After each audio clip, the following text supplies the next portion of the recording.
ফায়াতিয়ানিহি মালাকান ফায়ুকঈদানিহি ওয়া ফি রিওয়ায়াতিন ফায়ুজলিসানিহি।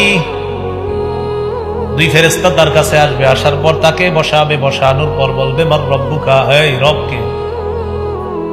জবাব দিবে রব্বি আল্লাহ, আমার রব হলো আল্লাহ। বলেন না রব কে? আল্লাহ। মুহাম্মদের সাথে বলেন আরেকটু সুন্দরভাবে বলেন। এরকম শব্দ আছে আর? ওয়ামা দীনুকা, তোমার ধর্ম কি? জবাব দিবে দীনিয়াল ইসলাম, আমার ধর্ম হলো ইসলাম। ওয়ামান হাযার রাজুলুল্লাযী বুইসা ফীকুম, এই মানুষটাকে, যেই মানুষটা তোমাদের মাঝে নবী হিসাবে প্রেরণ করা হয়েছে, চিনুনি? তিনি জবাব দিবে হাযা মুহাম্মাদুন সাল্লাল্লাহু আলাইহি ওয়াসাল্লাম, তিনি হলেন মুহাম্মদ সাল্লাল্লাহু আলাইহি ওয়াসাল্লাম।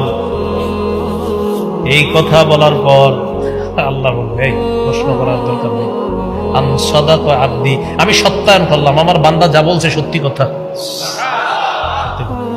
আল্লাহ রব্বুল আলামিন বলবেন, এক কাজ করো, আফরিশুহু মিনাল জান্নাহ, বান্দা মাটির মধ্যে কেন থাকবে? কবরের মধ্যে জান্নাতের বিছানা বিছায়া দাও। ওয়ালবিসুহু মিনাল জান্নাহ, মানুষ কি একটা কাপড় দিয়ে দিছে, জান্নাতের পোশাক পরায়া দাও। ওয়াফতাহু লাহু বাবান ইলাল জান্নাহ, জান্নাত পর্যন্ত কবর থেকে একটা দরজার ব্যবস্থা করে দাও। নাজ নিয়ামত গুলা দেখবে, দেখার পর হঠাৎ দেখবে হুররা নাচানাচি করে, এর মন চাইবে ধরতে, ভাই থামো, নাম কানাউমাতিল আরুস লা ইউকিজুহু ইল্লা আহাব্বা আহলিহি, ঘুমাও, বাসর রাতের দুলার মতো ঘুমায়া থাকো, এখন না।